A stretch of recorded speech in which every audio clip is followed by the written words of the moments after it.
Plus 9 × 5/4 और इधर लगाओ dt t⁻3/2। ठीक है, आ गया समझ में इतना? चलो तो आगे कैसे सॉल्व करेंगे आप? देखो ये t⁻3/2 है, तो ये कितना हो रहा है अपना, इधर पूरा सॉल्व कर लो, पहले तो पूरा सॉल्व कर लो अच्छे से।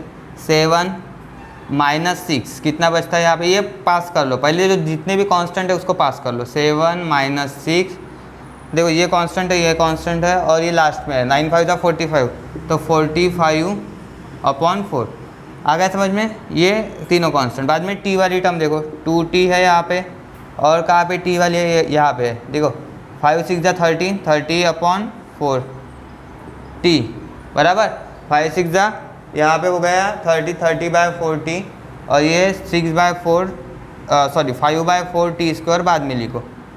ये इस तरीके से करो, पहले कांस्टेंट लिया, बाद में t वाले टर्म, देखो t वाले टर्म, बाद में क्या किया हमने, t² वाली टर्म, तो 5/4 t² यहाँ पे एंड में रख दिया, और ये लगाओ इधर dt, और नीचे कितना है t⁻3/2। तो ऐसे करना है आपको, ठीक है। तो अभी इसका कैलकुलेशन करना है, इसका कैलकुलेशन आता है सभी को। 7 - 6 1 होता है यहाँ पे, ठीक है, ये 1 + 45/4, ठीक है, और इधर कितना है, ये देखो यहाँ पे भी कैलकुलेशन होगा आपका, इधर आएगा 15, 2 से डिवाइड कर दो, इधर 2, 15/2, फिर क्रॉस मल्टीप्लाई, 2 × 2 = 4t - 15t/2, ये पूरा कैलकुलेशन। इधर है 5/4 t²। देखो कैलकुलेशन ही इम्पोर्टेंट है इसमें सबसे ज़्यादा। इस तरीके के प्रॉब्लम में पेशेंस चाहिए, ऐसा नहीं कि बहुत जल्दी आंसर मिलेंगे आपको। चलो तो लिखो इतना, चलो इतना हो गया। इसके आगे के स्टेप्स करेंगे यहाँ से,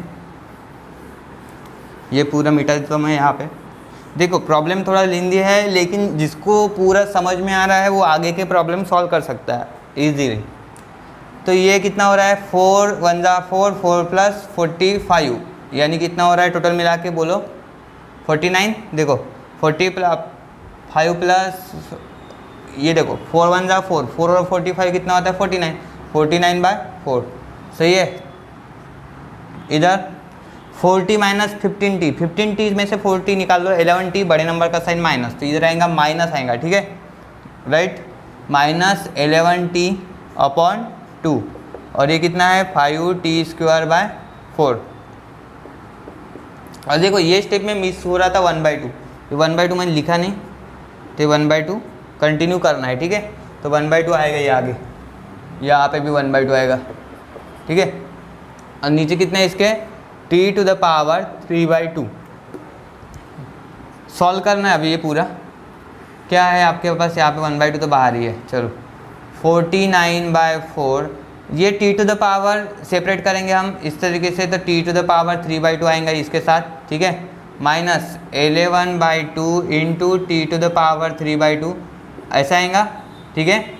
समझ में आ रहा है ना, हर एक को सेपरेट कर रहे हैं, ये t⁻3/2 को सेपरेट कर रहे हैं हम, 5/4 t⁻3/2, और इधर है t², और इधर dt, राइट, सेपरेट कर दिया मैंने हर जगह, ठीक है, हर एक टर्म को t⁻3/2।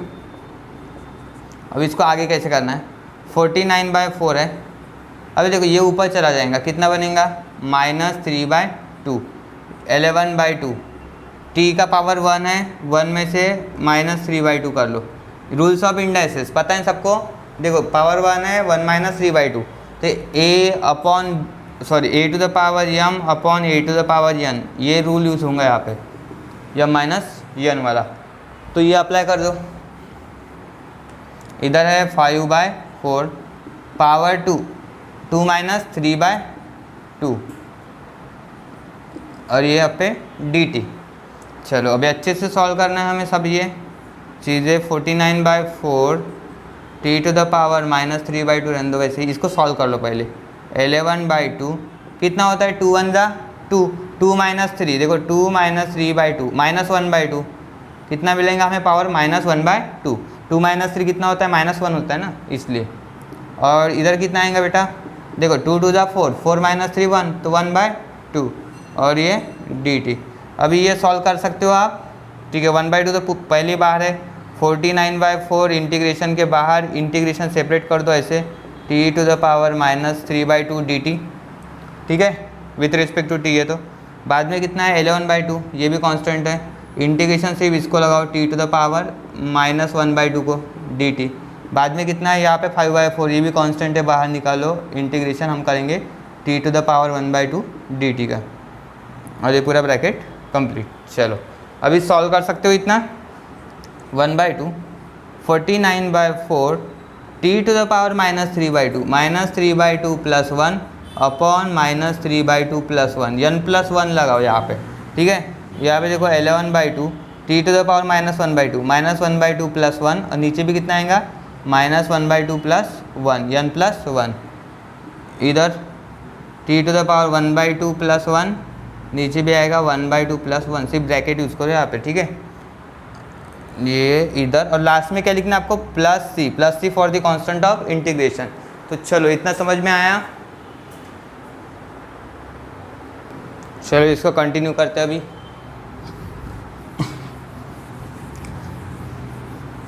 ये तो बड़ा प्रॉब्लम है, अच्छा ठीक है, ऐसे प्रॉब्लम करने में मज़ा आती है। ये पे देखो 1/2 49/4, ये कितना है 49/4, बोलो t का पावर कितना आएगा यहाँ पे -3/2 और 1, ये -1/2 आएगा, 2 1 2, -3 प्लस 2 मतलब -1/2, नीचे भी कितना आएगा -1/2, राइट। ये देखो -1/2 -11/2, t टू द पावर कितना होगा 1 माइनस हाफ 1/2, नीचे भी आएगा 1/2, सही है। इसके बाद 5/4, सॉरी दिख नहीं रहा क्या, हाँ देखो, ये ध्यान में रखो 49/4 t to the power -3/2 plus 1 कितना होता है -1/2, नीचे भी कितना आएगा -1/2 लिखा। बाद में देखो 11/2 t to the power -1/2 plus 1 कितना होता है, 1 में से हाफ चला गया तो हाफ, इधर भी नीचे 1/2 आएगा। 5/4 ये यहाँ पे मिलेगा 1/2 प्लस 1, 3/2 होता है, नीचे भी आएगा 3/2। देखो कैलकुलेशन अच्छे से किए ना तो आंसर प्रॉपरली मिलेगा हमें। पहले बोला मैंने इस तरीके के प्रॉब्लम में आपको थोड़ा पेशेंस मेंटेन करना है, ऐसा नहीं कि यार जल्दी मिलेगा आंसर, इतना तो है नहीं, इंटीग्रेशन है और बड़े बड़े प्रॉब्लम्स आएंगे, तो यही से स्टार्टिंग समझ लो अच्छे से। तो आ गया, राइट। तो अभी क्या करना है 1/2, ये देखो 49/4 है तो हम प्लस माइनस कर देंगे, -49/2 1 ज़ा 2 2 टू द 4, तो ये 49/2, ये हमें मिल रहा है t टू द पावर -1/2, इधर कितना है, ये 2 और 2 कैंसल, तो 11 t टू द पावर 1/2, सही है। यहाँ पे देखो 5/4, ये 2 टू द 4 कर दो, 5/2 × 3, कैसे 2 2 ज़ा 4, ये कट कर दो तो 2 2 3 ज़ा 6, तो हम यहाँ पे डायरेक्टली 6 भी लिख सकते हैं, ये और t to the power 3/2 plus c। अभी ये 1/2 मल्टीप्लाई कर दो हर जगह, तो ये मिलेगा 49/2 2 ज़ा 4 t टू द पावर -1/2, इधर भी 11/2, देखो 11 × 1 11, और नीचे कितना आएगा 2, 11/2 t टू द पावर 1/2, और इधर 5/6 2 ज़ा 12, तो 12 t टू द पावर 3/2, और इधर लगा दो प्लस c। अभी क्या करना है, सबसे पहले पॉजिटिव वाली टर्म हम आगे लिखेंगे, तो पॉजिटिव वाला क्या है 5/12 t टू द पावर 3/2, बाद में 11/2 लगाता हूँ मैं यहाँ पे, 11/2 t टू द पावर 1/2, बाद में लिखता हूँ -49/4 t to the power -1/2 plus c, और एंड में t की वैल्यू पुट कर दो। सबको पता है t की वैल्यू क्या होती है, कर लो 5/12, t की वैल्यू है, ये देखो ये पुट किया था हमने 2x + 3, तो ये 2x + 3 पुट कर दो, 2x + 3 to the power 3/2 -11/2, t की value 2x + 3 to the power 1/2, सही है, -49/4। मुझे बोलो कि t टू द पावर 1/2 है, अगर नीचे चला गया तो +1/2 बनेगा ना, सही है, ये जो था, तो हम इसको ऐसे लिख सकते हैं। चलो नेक्स्ट स्टेप में लिखेंगे बाद में, पहले इधर ही रख देता हूँ मैं, ठीक है। और यहाँ पे plus c, 2x plus 3 to the power -1/2। बोलिए -1/2 अगर नीचे चला गया तो +1/2 बनेगा। 5/2 12, 2x plus 3 to the power 3/2 -11/2, 2x plus 3 to the power 1/2 -49/4। ये देखो 2x प्लस 3 नीचे आ गया तो ये ऐसा आएगा 2x plus 3 to the power 1/2। और 1/2 हटा के हम क्या लिख सकते हैं, यहाँ पे रूट लिख सकते हैं सीधा, इसको रूट में भी लिख सकते हैं, बोलो लिख सकते हैं, तो ये ऐसे मिलेगा, ठीक है। और यहाँ पे प्लस सी, तो ये होगा इसका फाइनल आंसर। चलो लिखो। Next problem, problem number 23, x² upon root of 9 minus x⁻⁶। तो let I equals to integral of x² upon root of 9 minus x⁻⁶ dx। तो यहाँ पे देखिए ये जो है x² है और यहाँ पे x⁻⁶ है, तो हमें सब्स्टिट्यूट तो करना है। तो सब्स्टिट्यूट क्या करेंगे हम, इंटीग्रल x², देखो 9 माइनस x⁻⁶ को हम ऐसे लिख सकते हैं x³ का स्क्वायर लिख सकते हैं। देखो x⁻³ इंटू 2 कितना होता है, बाद में 6 ही होता है, तो इस वजह से हम यहाँ पे ये लिख सकते हैं, राइट। तो x⁻³ to the power 2 dx। अभी आपको पुट क्या करना है, x³ पुट करना है, क्योंकि x³ का डेरिवेटिव होता है 3x², तो उसमें से x² यहाँ पे प्रेजेंट है, तो put x³ equals to t। तो हमें यहाँ पे पुट क्या करना है, x³ equals to t, differentiate with respect to x, differentiate with respect to x। x³ का डेरिवेटिव होता है 3x² और t का डेरिवेटिव dt/dx। अभी ये dx मल्टीप्लाई कर दो इधर, ठीक है, 3x² dx equals to dt। और आपको पता है कि आपको यहाँ पे x² dx की वैल्यू चाहिए, सिर्फ ये 3 की वैल्यू नहीं चाहिए, तो 3 इधर 3 नहीं चाहिए, तो ये 3 जो है यहाँ पे शिफ्ट कर दो, ठीक है। तो यार we get x² dx equals to dt/3, right. समझ में आ रहा है। देखो मैंने पहले बोला डेरिवेटिव किस चीज़ का प्रेजेंट है वो समझ लो पहले। तो अगर हमने x⁻⁶ डायरेक्टली पुट कर दिया होता तो x⁻⁶ का डेरिवेटिव था 6x�5, जो कि प्रेजेंट नहीं है ऊपर, तो हम डायरेक्टली उसको पुट नहीं कर सकते। तो इसका मतलब हमें पता है कि x³ का डेरिवेटिव जो है वो होता है 3x², पता है सबको। और ये जो x² टर्म है ये यहाँ पे प्रेजेंट है न्यूमरेटर में, इसी वजह से हमने x⁻⁶ को ऐसे एक्सप्रेस किया x⁻³ उसका स्क्वायर, क्योंकि रूल्स ऑफ इंडाइसिस के हिसाब से ये पता है सबको, a⁻m⁻n a⁻m क्रॉस n होता है। तो यही हमने टेक्निक यहाँ पे यूज़ की, और बाद में ये प्रोसीजर ये तो समझ में आता है, ठीक है, डिफ्रेंशिएशन ही है। अभी ये पूरा चेंज होगा यहाँ से I equals to integration x² dx, what is value of x² dx dt/3। तो यहाँ पे पुट कर दो आप dt/3, डिनोमिनेटर में है root square root of 9 minus x³ to the power 2। देखो x³ की वैल्यू है t, तो यहाँ पे आपको लिखना पड़ेगा t का स्क्वायर, आ गया समझ में, t का स्क्वायर t²।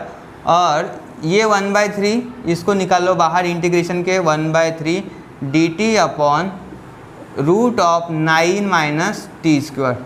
बोलो इतना समझ में आया। क्या किया हमने यहाँ पे, सिंपल सी एक चीज़ की, 1/3 ये कांस्टेंट था, इसको इंटीग्रेशन के बाहर निकाला, dt/√ ऑफ 9 माइनस t²। अभी यहाँ पे जो 9 माइनस t² है, स्क्वायर रूट ऑफ, यहाँ पे आप एक काम कर सकते हो, ये जो है हमें किस फॉर्म में दिख रहा है, ये कांस्टेंट है, तो हम इसको ऐसा बना सकते हैं a² माइनस x², ठीक है। ये आपने पढ़ा है, कहाँ पे पढ़ा है, देखो ये जो है 1/√a² माइनस x², ये जो है ये तो पढ़ा है ना, रूट ऑफ 1 माइनस x², क्या होता है ये, साइन इनवर्स x प्लस सी होता है ना, साइन इनवर्स x प्लस सी। इंटीग्रेशन अगर यहाँ पे मैंने यहाँ पे निकाला इसका इंटीग्रेशन 1/√1 माइनस x², क्योंकि ये किसका डेरिवेटिव है, साइन इनवर्स x का है। फिर उसी फॉर्म में ये कांस्टेंट है और यहाँ पे x²। तो ये 9 को हम अरेंज कैसे कर सकते हैं, ये यहाँ पे हम अरेंज करेंगे 3 का स्क्वायर, ठीक है, 3 का स्क्वायर 9 को। अभी ये इस फॉर्मेट में आ गया है 1/√a² माइनस x²। देखो ये कांस्टेंट का स्क्वायर, ठीक है, a² माइनस ये वेरिएबल है, जैसे यहाँ पे dx है तो x है, यहाँ पे t है तो ये dt है तो t रहेगा, ठीक है। तो इसका इंटीग्रेशन क्या होता है, sine inverse x bye a plus सी। ठीक है, इसके बाद हमें ये पढ़ना है, ये प्रूफ पढ़ना है बाद में। ठीक है, तो ये फिलहाल एक्सरसाइज में पहले ही आ चुका है, तो हमें तो करना तो है। ठीक है, तो यहाँ पे देखिए 1/√(a² - x²) क्या होता है, साइन इनवर्स एक्स बाई ए। कहाँ से हमने ये सोचा, ये हमारे पास था ना 1/√1 - x², तो ये साइन इनवर्स एक्स का डेरिवेटिव था, तो इसलिए हम साइन इनवर्स एक्स लिख सकते हैं।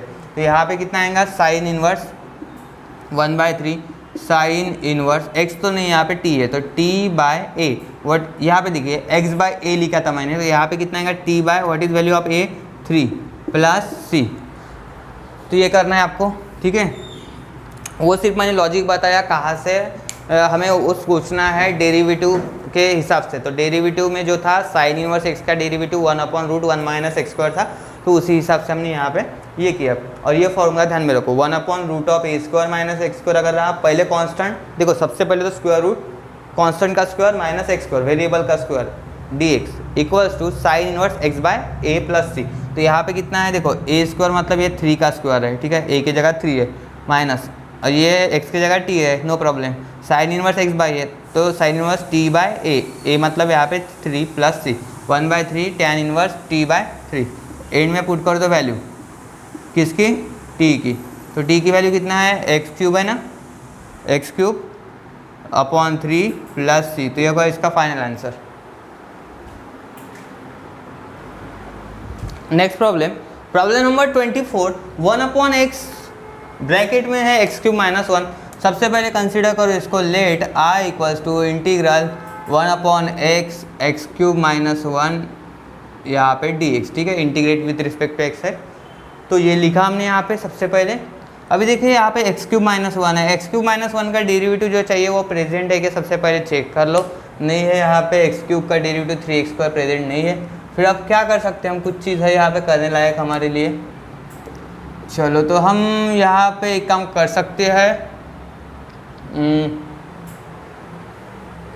अगर मुझे x³ बनाना है यहाँ पे, तो मैं एक काम कर सकता हूँ। देखो ऊपर मुझे x² चाहिए, ठीक है, तो अगर मैंने ऊपर x² लिखा तो नीचे क्या लिखना पड़ेगा मुझे, x × x² लिखना पड़ेगा। देखो x² इसको भी मल्टीप्लाई कर दिया हमने, इस समझ रहा है सभी को। देखो एडजस्टमेंट कर रहे हैं, बेसिकली क्या कर रहे हैं यहाँ पे, एडजस्टमेंट कर रहे हैं। क्यों कर रहे हैं एडजस्टमेंट, क्योंकि हमें डेरिवेटिव चाहिए। अगर डेरिवेटिव नहीं मिल रहा है तो फिर लाओ कैसे भी करके, ज़बरदस्ती से हम इस तरह एडजस्टमेंट कर रहे हैं। तो x³ - 1 अगर हमने ये पुट कर लिया होता है, x³ - 1 इक्वल्स टू t, तो उसका डेरिवेटिव क्या होता है बोलो, x³ का डेरिवेटिव 3x² होता है। तो x² तो ऑप्शन है यहाँ पे, x² ला सकते हैं हम, नो प्रॉब्लम। देखो x² हमने यहाँ पे खुद जाके लिखा, तो अगर मैं x² ऊपर लिख रहा हूँ तो मुझे क्या करना पड़ता है, तुरंत नीचे भी लिखना पड़ता है। ये तो ओरिजिनल है ना, ये देखो x × x³ - 1, ये तो ओरिजिनल है नीचे जैसे का वैसा। तो हमने नया ऐड क्या किया यहाँ पे, ऐड बोले तो मल्टीप्लाई क्या किया यहाँ पे, x² ऊपर x²। ठीक है, तो इस तरीके की एडजस्टमेंट हमें यहाँ पे करना है। अभी देखो यहाँ पे x² × x कितना होता है, x³ होता है, सही है, x³, और इधर आएगा x³ - 1 dx, राइट। अभी पुट कर सकते हो आप, क्या पुट कर सकते हो, x³ - 1 equals to t put कर सकते हो। चलो तो यहाँ पे हम पुट करेंगे, ये ब्रैकेट को पुट करते हैं, मैंने पहले ही बोला है हम जनरली ब्रैकेट को t पुट करते हैं, ये चीज़ ध्यान में रखो। Put x³ - 1 equals to t, ठीक है, ये ब्रैकेट को मैंने पुट कर दिया t। और जब पुट कर दिया तो तभी क्या करना पड़ता है, हमें डिफ्रेंशिएशन भी करना पड़ता है। Differentiate with respect to x, x³ का डेरिवेटिव होता है 3x², 1 का डेरिवेटिव 0, t का डेरिवेटिव dt/dx। तो here we get 3x² dt/dx। अभी आपको वैल्यू चाहिए सिर्फ 3x² dx equals to dt, ये मिला हमें dx मल्टीप्लाई कर दिया। हमें वैल्यू चाहिए x² dx की चाहिए, 3 नहीं चाहिए, 3 कहाँ पे चला जाएगा, नीचे चला जाएगा। ये देखो x² dx equals to dt/3, right, x² dx equals to dt/3। अभी चले जाओ रिटर्न, यहाँ पे i equals to integral x² dx कितना है, dt/3। चलो dt/3 3 लिख लो। डिनोमिनेटर देखो, डिनोमिनेटर में क्या है, एक्स क्यूब की वैल्यू कितनी आएगी यहाँ पे, ये अरेंज कर लो यहाँ पे, थोड़ा मैंने लिखा नहीं, यहाँ पे मुझे लिखना है। देखो एक्स क्यूब की वैल्यू बनेंगी t+1, कैसे, ये 1 उधर शिफ्ट हो जाएगा, तो एक्स क्यूब की वैल्यू t के फॉर्म में लिखना है, तो x cube equals to t+1, तो एक्स क्यूब की जगह आपको लिखना है यहाँ पे t+1, और एक्स क्यूब -1 की जगह आप पुट क्या करेंगे, t सीधा, बराबर हो गया। अभी देखो 1/3 कांस्टेंट है, चलो इसको बाहर रखेंगे, dt/t इंटू 1/t लिख सकते हो आप यहाँ पे, t इंटू 1/t, सही है। देखो इतना जो स्ट्रक्चर है ये हमें यहाँ पे मिल गया। अभी आपको करना क्या है आगे, और क्या करना है, यहाँ पे जैसे 1+t है तो 1+t एडजस्ट कर सकते हैं हम ऊपर, मैंने पहले बोला डिनोमिनेटर को ऊपर अगर एडजस्ट करना है, यहाँ पे 1 है, क्या यहाँ पे 1 है, तो हम ऐसा कर सकते हैं, ये तो 1 है ये dt, तो हमें क्या करना है 1+t करना है, 1+t और यहाँ पे -t करना है। देखो अगर +t -t मैंने कैंसिल भी कर दिया तो कोई फ़र्क पड़ने वाला नहीं, 1 तो है ना ओरिजिनल वहाँ पे रहना चाहिए, यही हमारा मेन मोटो है, और इस तरीके के एडजस्टमेंट हमें करना है। तो ये 1 ओरिजिनल था यहाँ पे, तो 1 वैसे ही रखा, आगे ये 1+t अरेंज करना है मुझे ब्रैकेट का, तो 1+t कर दिया मैंने, और ये +t किया, उसको कैंसिल करने के लिए तुरंत -t भी लिख दिया मैंने, ठीक है। अगर ये मैंने कैंसिल कर लेता हूँ तो 1 वैसे ही रहेगा वो, ठीक है। तो ये नीचे t इंटू 1+t, राइट। अभी आप क्या करो, इसको एक ब्रैकेट में ऐसे अरेंज कर लो, ठीक है, क्योंकि सेपरेट करना है इसी वजह से, तो हम सेपरेट करेंगे 1+t, t इंटू 1+t, आ गया समझ में, इसको सेपरेट कर दिया, -t/t इंटू 1+t, और इधर बाहर रखो dt। ब्रैकेट का बहुत ज़्यादा इम्पोर्टेंस यहाँ पे है, तो ब्रैकेट समझ लो, जैसे मैं आपको यहाँ पे पढ़ा रहा हूँ उसी तरीके से आप बुक में नोट डाउन कर लीजिए, नोट्स बनाइए, और यही नोट्स आपको बोर्ड के एग्ज़ाम में काम आने वाली है, बाहर से कुछ भी प्रिपेयर करने की ज़रूरत नहीं है, ठीक है। 1+t गेट कैंसर, 1/3 हियर कितना मिला है यहाँ पे बेटा, 1/t, ठीक है, 1/t ये कैंसिल हो गया ना, तो ऊपर 1 बचा, 1/t माइनस, यहाँ पे देखो t और t कैंसिल, 1/1+t, सही है, ये 1 है 1, और इधर dt, देखो यहाँ पे सर्कुलर ब्रैकेट लगा है तो इधर ऐसा स्क्वायर ब्रैकेट लगा। अभी इंटीग्रेशन पॉसिबल है, इसकी इंटीग्रेशन ले लो, एंडिंग में i = 1/3, इंटीग्रेशन सेपरेट कर लो यहाँ पे, integration of 1/t dt minus integral of 1/1+t dt, सबको आता है इसका इंटीग्रेशन, 1/t क्या होता है, log t, क्योंकि log t का डेरिवेटिव 1/t होता है, तो 1/t का इंटीग्रेशन यहाँ पे मिलेगा log t, ठीक है, log t माइनस 1/1+t का कितना होगा, देखो इसका डेरिवेटिव प्रेजेंट है ना, ऊपर 1 का डेरिवेटिव 0 है, t का 1 होता है, तो ये प्रेजेंट है, तो log लिख सकते हैं हम सीधा सीधा, जैसे यहाँ पे 1/t का log t है, तो यहाँ पे मिलेगा log ऑफ 1+t, और इधर +c लगा लो, कांस्टेंट ऑफ इंटीग्रेशन, t की वैल्यू एंड में पुट कर दो, 1/3 log of what is value of t, x³ -1, तो t के जगह ये पुट करना है, इस पे जो है आखिरी जो 1 मार्क्स होता है वो यहाँ पे होता है आंसर में, तो आंसर के ऊपर मार्क्स होता है, ठीक है। 1+t, देखो यहाँ पे t 1+t 1 वैसे रखो, t की वैल्यू कितने हैं, x³, 1+t की वैल्यू तो हमारे पास डायरेक्ट t है बेटा, देखो ये देखो t+1 x³ है, तो हम यहाँ पे t+1 की जगह हम x³ पुट कर सकते हैं डायरेक्टली, log x³ हो गया, इस तरीके से लिखो +c। हमें अगर यहाँ पे यूज़ करना है कोई फॉर्मूला तो यूज़ कर सकते हो, log a minus log b क्या होता है, ये देखो log a minus log b, ये होता है log a/b, पता है सबको, तो लिखो log, ये पहला वाला a है अपॉन b मतलब x³, और यहाँ पे +c, तो this is our final answer. तो समझ में आया सभी को, आई होप सबको समझ में आ रहा है अच्छे से, बराबर ध्यान देके करो प्रॉब्लम्स, ठीक है, और शेयर भी करो। चलो next problem, problem number 25, question number 1 का जो है लास्ट प्रॉब्लम है ये, 1/x log x into log x, let i = integral 1/x log x log of log x और इधर है dx, right. 1/x log of log x। सबसे पहले समझ लो सब्स्टिट्यूशन क्या करना है। इनकेस आप बोल रहे हैं log x पुट करना है तो log x का डेरिवेटिव होता है 1/x, चलो ये तो मिल जाएगा। फिर यहाँ पे प्रॉब्लम कैसा होगा, ये ऊपर पूरा dt आ जाएगा, ये मिलेगा हमें t और ये हो जाएगा log t। फिर इसको सॉल्व कैसे करना है, ठीक है, तो ये ऐसे नहीं करना है आपको, ठीक है। तो अगर आप log x ही पुट करें वो सिर्फ t, तो नहीं, ये नहीं कर सकते हम यहाँ पे क्योंकि सॉल्व नहीं होता है फिर आगे। तो हमें क्या करना है, ये log ऑफ log x को पुट करना है। देखो इसको अगर पुट करेंगे तो हमें डिफ्रेंशिएशन मिल जाएगा। Put log of log x equals to t करके तो देखो, ठीक है, आ गया तो अच्छी बात है। Differentiate with respect to x। देखो log ऑफ log x को x समझ लो फिलहाल के लिए by chain rule. Composite function है, हमने डिफ्रेंशिएशन में ये पढ़ा है, सबने पढ़ा है, पता है सबको, चलो अच्छी बात है, पता है। तो differentiate with respect to x log of x, log x का डेरिवेटिव होता है 1/x, तो ये मिलेगा हमें 1/log x। लेकिन again derivative d/dx of log x करते हैं ना हम ऐसे ब्रैकेट का फिर से डेरिवेटिव। क्यों किया, क्योंकि यहाँ पे x नहीं है, log x का डेरिवेटिव 1/x होता है, यहाँ पे log ऑफ log x है तो 1/log x आएगा यहाँ पे x की जगह, और फिर से उसका differentiation by chain rule, right. Composite function है तो, और यहाँ पे लिखना है dt/dx, सही है, क्लियर।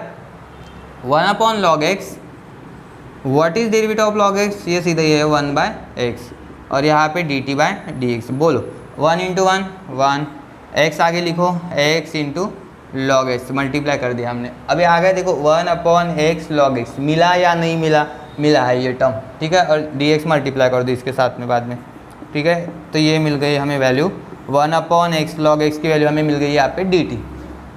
बस सॉल्व हो गया यार, यही तो इम्पोर्टेंट है ना, ठीक है।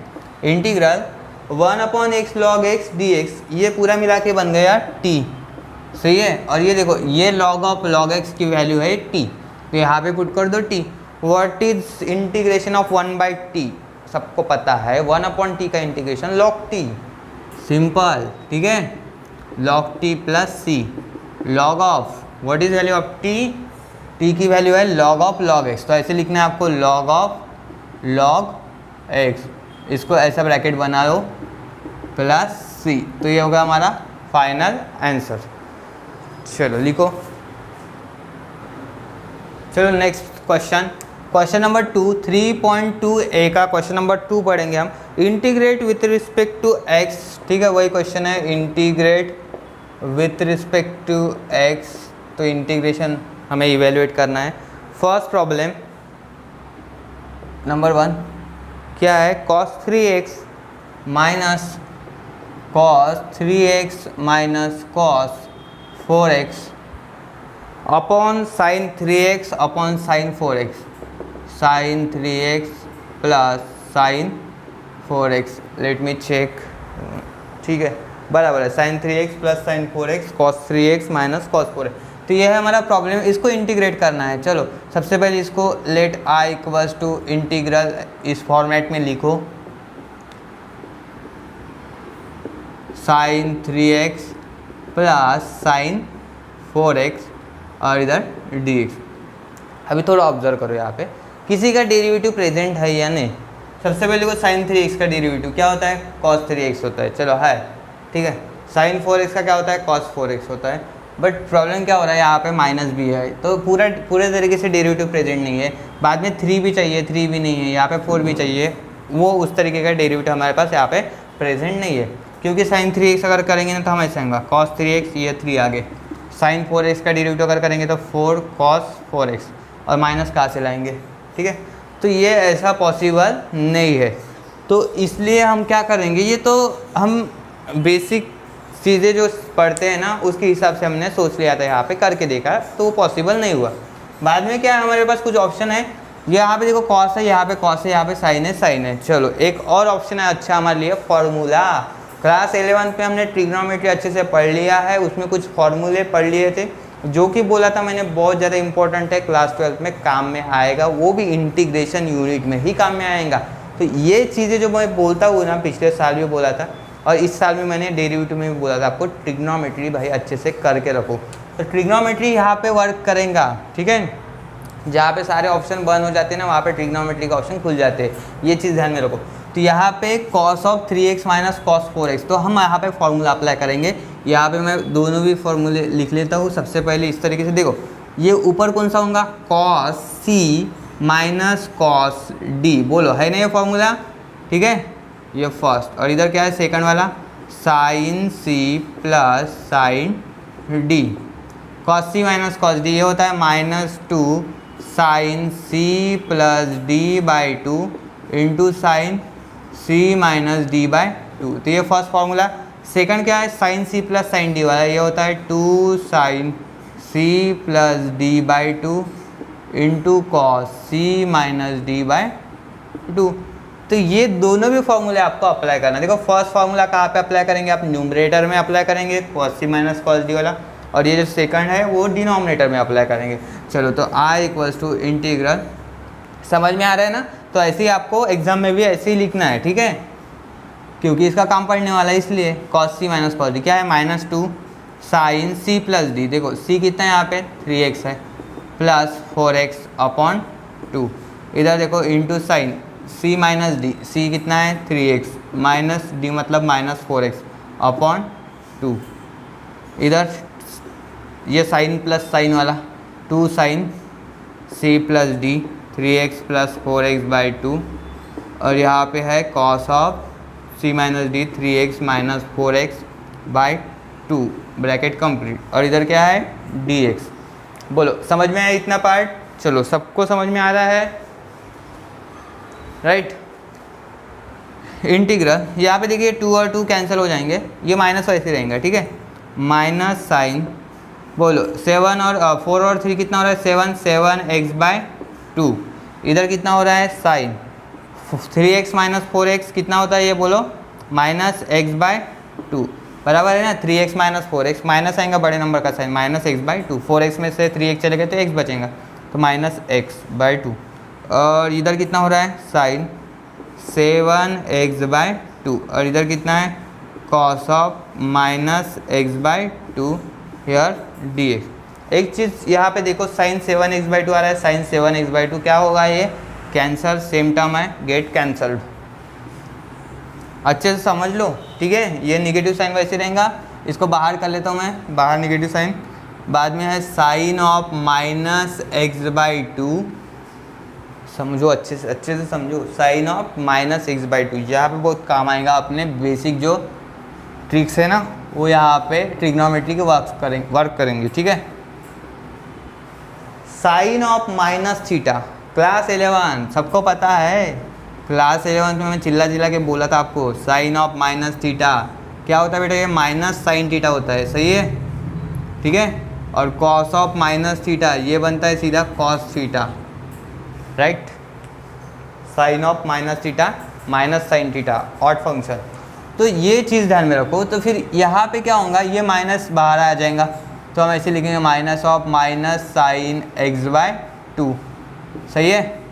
और कॉस ऑफ माइनस थीटा क्या होता है, कॉस थीटा ही होता है, यानी कॉस ऑफ x बाई 2 इधर dx, माइनस माइनस क्या बनेगा ये प्लस, तो यहाँ पे हम सीधा लिख सकते हैं sine x by 2 upon cos of x by 2 dx। देखो इतने सारे स्टेप करके दे रहा हूँ मैं आपको, क्योंकि यानी यहाँ अगर कोई भी बंदा पढ़ रहा है यहाँ से, ठीक है, जिसका बेसिक डाउट कुछ भी क्लियर नहीं, जिसको फॉर्मूले नहीं पता, तो वो क्लियर होना चाहिए, इसके लिए मैं सब यहाँ पे लिखवा दे रहा हूँ यहाँ पे, ठीक है, ये फॉर्मूलेज, नहीं तो मैं डायरेक्टली भी अप्लाई कर सकता था, ठीक है। साइन बाय कॉस, देखो एंगल सेम है, साइन बाय कॉस क्या होता है, टैन होता है, tan of x by 2 dx। बोलो टैन, इसको x समझ लो फिलहाल के लिए, टैन x का इंटीग्रेशन क्या होता है, log of sec x, integration बोल रहा हूँ मैं, डेरिवेटिव नहीं, तो नहीं तो लिखेंगे सेक स्क्वायर, नहीं, लॉग ऑफ सेक, मॉड लिखो यहाँ पे, mod sec x by 2 plus c, और ध्यान में रखो x बाय 2 का डेरिवेटिव हम नीचे लिखेंगे 1 बाय 2, ये लिखना होता है हमें, पता है ना, x बाय 2 का डेरिवेटिव नीचे लिखना है 1 बाय 2, और ये 2 शिफ्ट कर दो ऊपर, तो ये मिलेगा 2 लॉग ऑफ सेक ब्रैकेट में है x बाई 2 प्लस c, तो ये होगा इसका फाइनल आंसर, ठीक है। देखो ये tan x का इंटीग्रेशन जो होता है ना, लॉग ऑफ सेक x होता है, पता है, लेकिन यहाँ पे x तो नहीं है, x/2 है, तो x/2 का डेरिवेटिव हम नीचे लिखते हैं जैसे चेन रूल में करते थे वैसे ही सेम। तो यहाँ पे डिनोमिनेटर में करना है, बस इतना ही, और ये 2 शिफ्ट कर दिया। This is our final answer. आ गया समझ में? ये था first problem. Next problem second, integral. देखो इंटीग्रल मैंने डायरेक्टली लिख लिया, I = integral cos x upon sin x minus a dx। तो चलो ये जो प्रॉब्लम है ना वो है एंगल एडजस्टमेंट वाला प्रॉब्लम। क्या है ये? एंगल एडजस्टमेंट वाला प्रॉब्लम। कैसे समझ में आया हमें? देखो डिनोमिनेटर में एंगल देखो क्या है, x माइनस ए, यहाँ पे कितना है cos x है, तो हमें ये एंगल जो है ना वो एडजस्ट करना है न्यूमरेटर में। x माइनस ए है तो x माइनस ए चाहिए हमें, तो हम क्या करेंगे, इसको x ऐसे लिखेंगे x माइनस ए, ठीक है।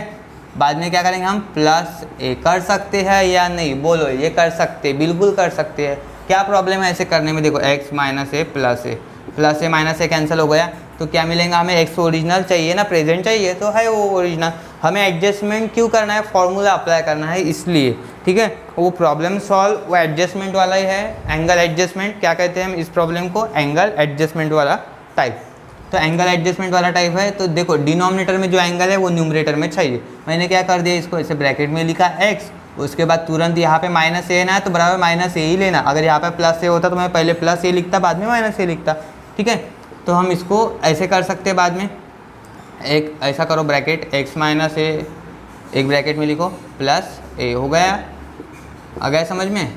अभी अच्छे से और डाउट क्लियर होगा आपका कि यहाँ पे आपको एक फार्मूला लगाना है cos, इसको a समझ लो, इसको b समझ लो, ठीक है। तो थोड़ा मैं यहाँ पे ऐसा लिख रहा हूँ फॉर्मूला, cos ऑफ, ये यूज़ कर रहे हैं हम, ठीक है, cos of a plus b। देखो इसको a समझ लो और इसको b समझ लो। आप बोलेंगे बीच में कहाँ से आया? देखो बीच में कहाँ से नहीं आया, ये फॉर्मूला अप्लाई कर रहे हैं हम, इसलिए मैं बीच में लिख रहा हूँ, ठीक है। ये इंटीग्रेशन का पार्ट नहीं है, सिर्फ ये इतना ही सॉल्व करूँगा मैं, न्यूमरेटर वाला। cos a प्लस b क्या होता है? cos of a cos a cos b minus, यहाँ पे प्लस रहा था यहाँ पे माइनस होता है, sin a sin b। सबको पता है ये फॉर्मूला, ठीक है। आ गया फिर से ट्रिग्नोमेट्री काम में, है ना। ट्रिग्नोमेट्री बहुत ज़्यादा इंपॉर्टेंट। cos ऑफ a मतलब ये पहला angle x minus A, cos of b मतलब ये अभी a b बनेगा, ठीक है। तो cos a cos b minus sin a sin b, ठीक है। तो b मत लिखो, नहीं तो बस गाई में b लिखेंगे, नहीं, जो वैसा है वैसे लिखो। देखो cos a cos b minus sin a sin b, और अपॉन ये फॉर्मूला अप्लाई किया हमने, ठीक है। a और b तो वो तो सिंबॉलिक रिप्रेजेंटेशन है ना उसका, हमने जिस तरीके से फॉर्मूला याद किया था कैपिटल a और b में। तो a मतलब यहाँ पे पहला एंगल है, b मतलब सेकंड एंगल। तो यहाँ पे पहला एंगल कौन सा है? a की जगह x माइनस है, और b की जगह क्या है? देखो ये जो है ना a मतलब x माइनस ए कंसिडर किया हमने यहाँ पे, और b जो था इसकी जगह a है। समझ में आ रहा है? तो इस तरीके से हमने यहाँ पे अप्लाई कर दिया फॉर्मूला। अभी सेपरेट कर लो इसको। कैसे सेपरेट करोगे? cos ऑफ x माइनस ए, देखो x minus a into cos A. Solve example मैंने ऐसा करवा दिया था आपको, वो तो टफ था, अच्छा सा, ये तो बहुत ईजी है, ठीक है। ये सेपरेट कर दिया, denominator x minus a sine a sine of x minus a, और बड़ा ब्रैकेट लगाओ, और ये dx। ब्रैकेट का बहुत ज़्यादा काम है। देखो साइन x माइनस ए सेम टर्म कैंसल। अभी इसके बाद यहाँ पे लिखता हूँ मैं, देखो इंटीग्रल, ये देखो x माइनस ए सेम है, cos of x minus a upon sine. Cos by sine क्या होता है? कॉट होता है, बोलो होता है या नहीं? होता है ना। Cot of x minus a into cos a, ये कांस्टेंट है बेटा। देखो cos a यानी वेरिएबल नहीं है, ये कांस्टेंट है, फिर cos a पूरा कांस्टेंट हो गया, ठीक है, एक सही नहीं वहाँ पे, माइनस यहाँ पे है साइन ए भी क्या हो गया? कांस्टेंट। क्यों कांस्टेंट हो गया? समझ रहे हैं ना? क्योंकि आप जहाँ पे x नहीं होता है वहाँ पे हम क्या बोलते हैं? उसको कांस्टेंट बोलते हैं, क्योंकि वेरिएबल नहीं ना वहाँ पे कोई भी।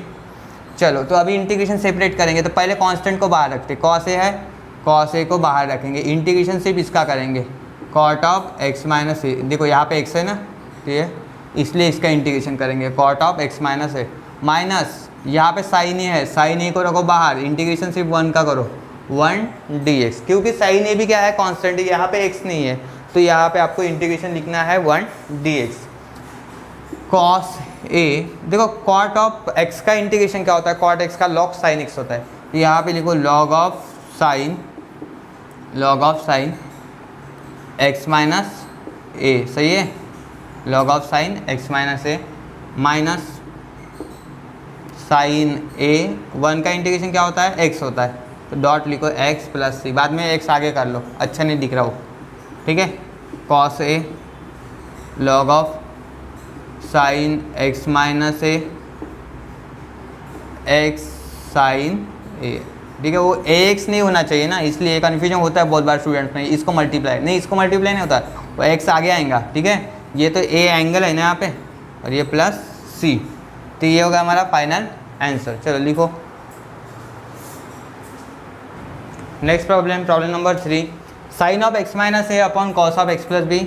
चलो let I equals to integral sine of x minus a upon cos of x plus b d x. तो लिखा मैंने यहाँ पे, सबसे पहले जो लिखना था वहाँ पे सबसे पहले लिख लो, ठीक है, integral with respect to x.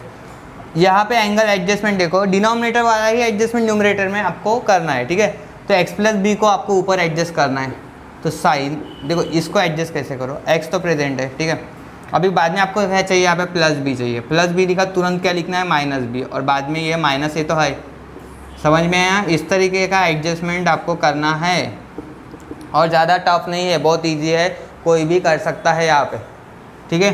ये देखो इंटीग्रेशन साइन ऑफ, सिर्फ एक काम कर लो, इसको ब्रैकेट में अरेंज कर लो, तो ये बड़ा ब्रैकेट बनाओ, यहाँ पे x plus b in first bracket, minus common ले लो, तो ये ए प्लस बनेगा और बी भी क्या बनेगा, प्लस ए, समझ में आ रहा है ये, ठीक है, ए प्लस बी, ठीक है, माइनस ए बनेगा, ये प्लस है क्योंकि निगेटिव कॉमन ले हमने यहाँ से, और ये डी एक्स, और नीचे कितना आ रहा है यहाँ पे, cos of x plus b. चलो कौन सा फॉर्मूला अप्लाई करेंगे हम, साइन, इसको ए समझ लो, इसको बी समझ लो, साइन ए माइनस बी, बोलो ये फॉर्मूला क्या होता है, sign A minus B, sine A cos B minus cos a sine B, होता है या नहीं, सबको पता है ना ये फॉर्मूला, बस अप्लाई कर दो यहाँ पे। फिर हम क्या करेंगे, इसको ए समझ लो, इसको बी समझ लो, साइन ए मतलब x plus b, cos b मतलब ये second bracket, minus cos first bracket, cos a sine b, sine a plus b, कुछ भी गड़बड़ नहीं होना चाहिए, एक बार चेक कर लो फिर से, देखो x plus b first bracket, बाद में second bracket first bracket, sine cos cos sine, इस तरीके से आप चेक कर सकते हो, ठीक है। और नीचे कितना है यहाँ पे, cos of x plus b, और इधर डी एक्स लिखो, ठीक है, डी एक्स छूटना नहीं चाहिए। चलो नीचे कंटिन्यू करो, दिख रहा है क्या, एक मिनट चेक करने दो मुझे, नहीं स्पेस नहीं है। चलो तो इधर लिखता हूँ मैं यहाँ पे, ये तो हो गया फॉर्मूला, इसको हटा देता हूँ मैं यहाँ से, उतनी स्पेस मिलेंगी मुझे।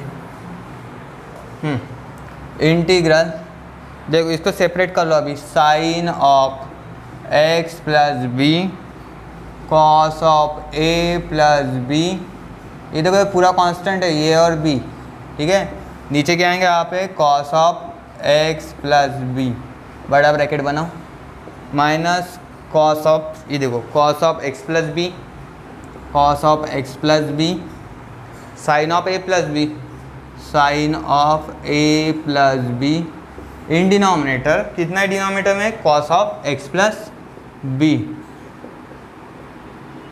सही है, और इधर डी एक्स, ये cancel, cos x plus b cancel, sine by cos क्या होता है, टेन, तो यहाँ पे लिखो tan x plus b, cos a plus b वैसे ही रहेगा यहाँ पे, ठीक है, आ गया समझ में, x plus b angle same है ना, तो साइन बाय कॉस क्या होता है, टेन होता है, तो टेन, जैसे sine theta by cos theta, tan theta होता है, तो वैसे ही हमने यहाँ पे लिखा, minus sine a plus B, बाद में इंटीग्रेशन को कर दो सेपरेट, इंटीग्रल देखो cos a plus B constant है, इसको रखो बाहर, तो मैं क्या करूँगा, ये कॉस ए प्लस बी है, इसको रखता हूँ बाहर, कांस्टेंट है, ये बी कांस्टेंट है, तो पूरा कॉस ए बी कांस्टेंट होगा, इंटीग्रेशन करेंगे हम सिर्फ tan x plus b, we are only interested in variable, ठीक है, तो इसकी वजह से आपको यही करना है, ये भी कांस्टेंट है, इसको बाहर रखो, और हम इंटीग्रेशन 1 का करेंगे यहाँ पे, ठीक है।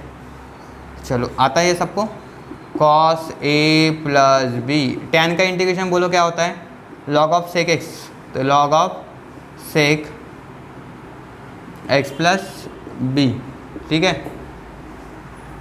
यहाँ पे साइन ए प्लस बी, 1 का इंटीग्रेशन होता है एक्स, तो sine a plus b x plus c, बाद में एक्स आगे लिखो। ये होगा हमारा final answer. I equals to cos of a plus b log of sec x plus b, ये मॉड, और इधर एक्स आगे लिखो, यहाँ पे sine a plus b plus c, तो ये होगा हमारा फाइनल आंसर। तो ठीक है, यहाँ तक के हम स्टॉप कर देते। ये क्वेश्चन नंबर 2 था, तो यहाँ पे प्रॉब्लम नंबर 3 हो चुका है। तो thank you for watching our video, please subscribe कर दीजिए चैनल को।